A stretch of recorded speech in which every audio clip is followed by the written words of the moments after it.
A charge at rest produces an electric field. The symbol for electric field is E vector. A charge moving with uniform velocity produces electric field and magnetic field. And if a charge is having acceleration, so let's say it's having velocity as well as acceleration, then it will produce electric field, magnetic field and electromagnetic waves.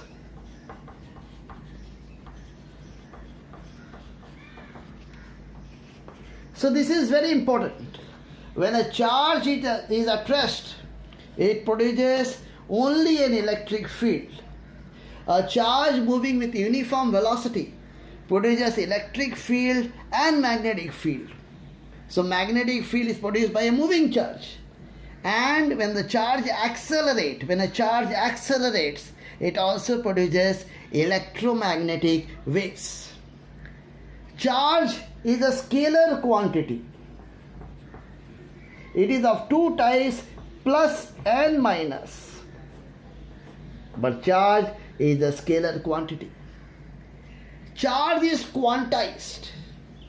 Means charge of a body can only be equal to plus minus n times the charge of the electron, where n is an integer.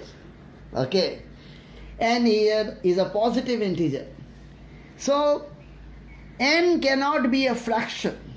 Charge of a body cannot be equal to 1.5 e, or it cannot be equal to e by 7.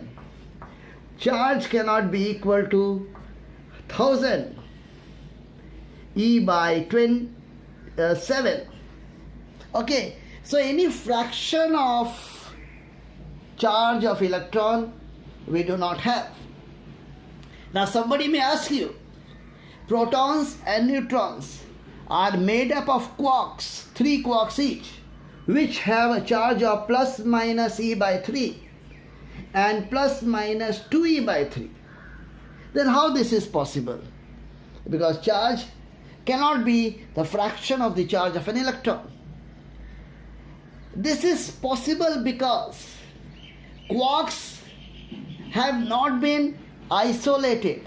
Isolated quarks have not been found. So we have not seen quarks separately. We have seen protons, neutrons, electrons.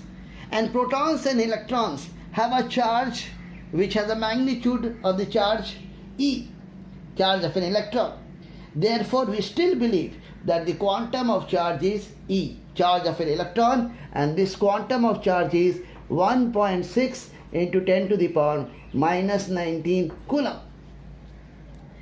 Apart from charge, energy, angular momentum and mass are also quantized. Quantum of energy is hf, where h is Planck's constant and f is frequency. Quantum of angular momentum is h by 2 pi. And what is the quantum of mass? What is the quantum of mass? Quantum of mass is not yet known. Another important property of this charge is conserved. If we start with two neutral bodies and we rub them so that they get charged, if one of the bodies is getting plus charge, the other body will get an equal amount of minus charge. So charge is conserved.